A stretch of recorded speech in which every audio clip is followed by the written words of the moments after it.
പക്ഷേ നിസ്കാരം നമ്മൾ കഥാക്കിക്കൂടാ.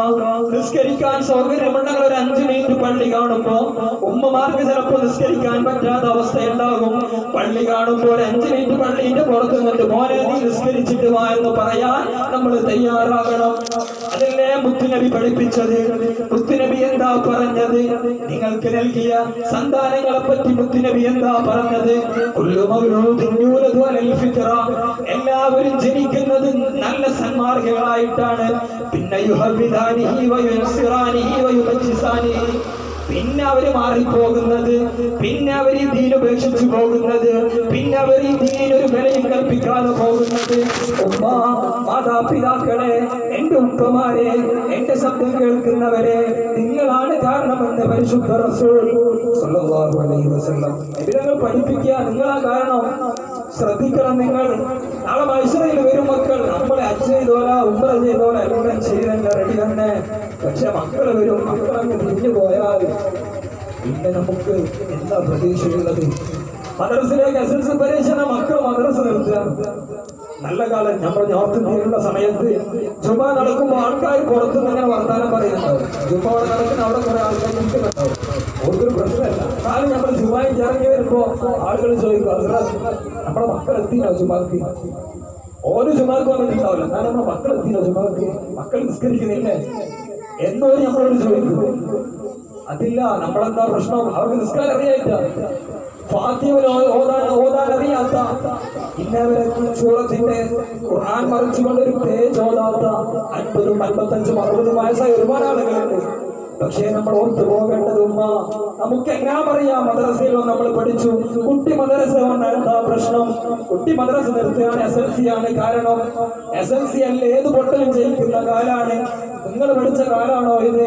പണ്ടത്തോടെ കാരണന്മാരുടെ SSLC പറ്റി നിങ്ങൾക്കറിയാം. അന്ന് മാർക്കില്ലെങ്കിൽ ജയിക്കൂല. ഇന്ന് ഏത് പൊട്ടലും ജയിക്കുക. എഴുതാൻ അറിയാത്തവനാണെങ്കിൽ അതിന് സ്ക്രൈബ് എന്ന് പറഞ്ഞൊരു പേരിൽ എഴുതാൻ ആളെ വെക്കുന്നുണ്ട്. 9ാം ക്ലാസ് നല്ല പഠിക്കുന്ന ഒരു കുട്ടിയുണ്ടെങ്കിൽ ടീച്ചർ പറയും ഇതായി ഇവർക്ക് എഴുതി കൊടുത്തോ, പുസ്തകം പോയി കൊണ്ടുപോകാണ്, ഓതന്നെ പഠിക്കുകയാണ്, ഇവൻ വെറുതെ കാവൽക്കാരനായി ഇരുന്നാൽ മതി, ആള് ജയിച്ചു പോകും. SSLCക്ക് 10A+ കിട്ടിയതുകൊണ്ടോ, +2-ന് മുഴുവൻ A+ കിട്ടിയതുകൊണ്ടോ നമുക്ക് ഈ ദുനിയാവല്ലേ കിട്ടുന്നത്? ഈ ദുനിയാവിന്റെ സൗകര്യങ്ങൾ വേണ്ടെന്ന് ഞാൻ പറയുന്നില്ല. നമ്മുടെ ഏത് മേഖല എടുത്തു നോക്കിയാലും നമ്മളങ്ങനെ ദീനിനൊരു വില കൽപ്പിക്കാതിരിക്കുകയാണോ? ഖബറിനെ കുറിച്ചറിയുമോ? മനുഷ്യരെയെ കുറിച്ച് നിങ്ങൾ കേട്ടിട്ടുണ്ടോ? നാളത്തെ ഹിസാബിനെ കുറിച്ച് നിങ്ങൾ അറിഞ്ഞിട്ടുണ്ടോ? എല്ലാം നമുക്ക് നമ്മുടെ ഇവിടെ വന്ന ഉസ്താദുമാര് മുഴുവൻ വാഴ പറഞ്ഞു തന്നതല്ലേ. നമ്മളും നമ്മുടെ കയ്യിലുള്ള ഫോണിൽ യൂട്യൂബിലും അടിച്ചു നോക്കിയാൽ എല്ലാം നമുക്ക് കിട്ടുന്നില്ലേ? വായത് നമ്മളും കേൾക്കുന്നില്ലേ? എന്റെ പ്രവൃത്തി പദത്തിലേക്ക് കൊണ്ടുവരുന്നില്ല. നമ്മൾ പരാജയപ്പെട്ടു പോയാൽ നമ്മൾ കാരണം നമ്മളെ മക്കള് നാളെ വരുമന്ത്രേ എന്ന് അള്ളാന്റെ മുമ്പിൽ വന്നിട്ട് പറയും, ആചാര്യമല്ല സ്വർഗത്തേക്ക് പോകാൻ നിൽക്കുമ്പോ മക്കളെ വിളിച്ചു പറയും, പോകല്ല ഉപ്പ, പോകല്ല ഉമ്മ. എന്നിട്ട് വിളിച്ചു പറയും അത്രേ. എന്നിട്ട് വന്നിട്ട് അമ്മാനോട് പറയും, അള്ളാ എനിക്ക് പ്രായപൂർത്തിയാകുന്നതിന്റെ മുമ്പ്, എനിക്ക് വിവരം വെക്കുന്നതിന്റെ മുമ്പ്, എനിക്ക് വിവേകമാകുന്നതിന്റെ മുമ്പ് എന്റെ ഉമ്മയാണ് എന്നോട് നിസ്കരിക്കേണ്ടടോ. നിസ്കാരം പ്രശ്നമെന്ന് പറഞ്ഞത് മദ്രസയ്ക്ക് ഞാൻ പോകുന്നില്ല, എന്റെ ബുദ്ധിമോശം കൊണ്ട് ഞാൻ പറഞ്ഞു പോയി. ഉമ്മ പറഞ്ഞു, എന്നാ ശരി നീ പോണ്ട, സുബീക്ക് എണീക്കണ്ടല്ലോ. അൽഹംദുലില്ലാ കഴിച്ചിലായി സുബീക്ക് എണീക്കണ്ടല്ലോ. കുറെ വീടുകൾ മദ്രസ ഉള്ളത് കൊണ്ടാ സുബീ നിസ്കരിച്ചു പോകുന്നത്. മദ്രസ ഉള്ളത് കൊണ്ടാ സുബീ നിസ്കരിച്ചു പോകുന്നത്. കുട്ടികളെ ജമാഅത്തിന് വരാത്തതിന് ഞങ്ങൾ അടിക്കുന്നുണ്ടല്ലോ, ഞങ്ങൾ ശിക്ഷിക്കുന്നുണ്ടല്ലോ. ഈ പാവം കുട്ടികളെ കാണുമ്പോ, ചെറിയ ചെറിയ കുട്ടികളെ കാണുമ്പോ നമുക്കും വലിയ സന്തോഷമാണ്.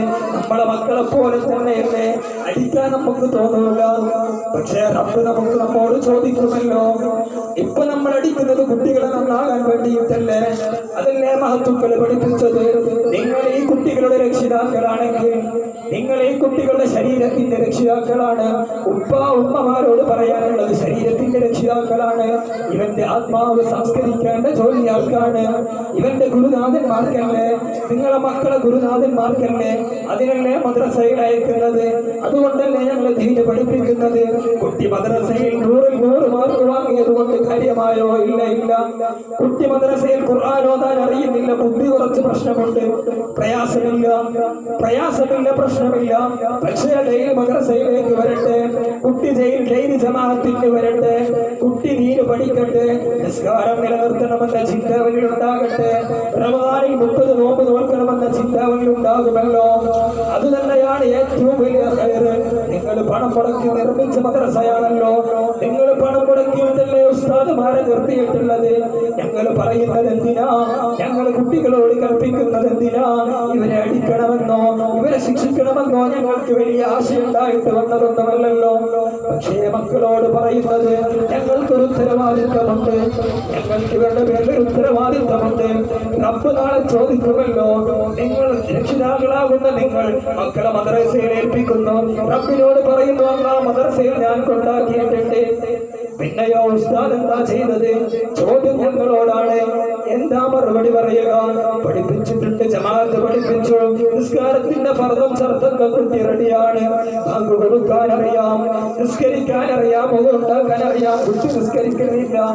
എന്ത് കാര്യമാണുള്ളത്? ചോദിക്കുമ്പോ പറയുന്നു ഉമ്മ കൂട്ടിക്കൊണ്ട് പോയതാ, ഉമ്മ പറഞ്ഞ എസ്എൽസിയല്ലേ നിർത്തിക്കോ. നിങ്ങളങ്ങനെ ആയി പോകരുത് രക്ഷിതാക്കളെ, നമ്മളങ്ങനെ ആയി പോകരുത്. അതുകൊണ്ട് നമ്മൾ പ്രത്യേകം ശ്രദ്ധിക്കണം. ഈ ദീന് കയ്യിൽ നിന്ന് മാറിപ്പോകാൻ, ഈ ദീനിൽ നിന്ന് പുറത്തു പോകാൻ, ഈ ദീനിൽ നിന്ന് വിട്ടുപോകാൻ വലിയ കാരണങ്ങളൊന്നും വേണ്ട, വലിയ കാരണങ്ങളൊന്നും സംഭവിച്ചു പോകണ്ട. ചെറിയ അശ്രദ്ധ മതി, ചെറിയ ലാഘവത്തോടുകൂടെ നമ്മുടെ ദീനിനെ ഒന്ന് കളിയാക്കിയാൽ മതി. രണ്ടാമത് അല്ലാഹു നൽകിയ ഏറ്റവും വലിയ അനുഗ്രഹം എന്തെന്നറിയുമോ? ഉമ്മത്തെ മുഹമ്മദ് റസൂലുള്ളാഹി സ്വല്ലല്ലാഹു അലൈഹി വസല്ലം. വേറെ കഥ പറയുന്നുണ്ട് അവിടെ. കുട്ടികൾ വേറെ കഥ പറയുന്നുണ്ട്. രണ്ടാമത് അത് നൽകിയ ഏറ്റവും വലിയ അനുഗ്രഹം എന്താ? ഉമ്മത്തെ മുഹമ്മദിയ, നമ്മളെ മുത്തുനബി സല്ലല്ലാഹു അലൈഹി വസല്ലം ഞങ്ങളുടെ ഉമ്മത്താക്കിയ അല്ലാഹു. എന്റെ ഉമ്മത്തിന് ഇത്ര പവിത്രത മൂസാ നബി അലൈഹിസ്സലാം പോലും ആഗ്രഹിച്ചു പോയി മുത്തുനബിയുടെ ഉമ്മത്തായിരുന്നു. കാരണമെന്തേ? മഹാനരായ ഇദ്രീസ് നബി അലൈഹിസ്സലാം അസ്രായേലിനോടങ്ങ് കൂട്ടുകൂടുന്നു. അസ്രായേലിനോട് വലിയ കമ്പനിയായി. അസ്രായേലിനോട് പറഞ്ഞു 3 ആവശ്യമുണ്ട്, ഒന്ന് നിറവേറണം. എന്താണ് ആവശ്യങ്ങൾ? ഒന്ന് മരിക്കണം, പിന്നൊന്ന് ജീവിക്കണം, പിന്നൊന്ന് സ്വർഗത്തിൽ പോകണം. Okay ready. അള്ളാന്റെ സമ്മതത്തോടുകൂടെ മഹാനരായ ഇദ്രീസ് നബി അലൈഹിസ്സലാമിനെ മരിപ്പിച്ചു. പിന്നെ അങ്ങ് ജീവിപ്പിക്കുന്നു, പിന്നെ സ്വർഗം കാണിച്ചു കൊടുക്കുന്നു. സ്വർഗത്തിലെത്തിയപ്പോൾ പ്രവാചകന്റെ റൂട്ട് മാറി. പ്രവാചകൻ എന്താ പറയുന്നത്? ഇദ്രീസ് നബി അലൈഹിസ്സലാം എന്താ പറയുന്നത്? ഇതിനു വേണ്ടിയല്ലേ ജീവിച്ചത്? സ്വർഗത്തിലെത്തിയല്ലോ.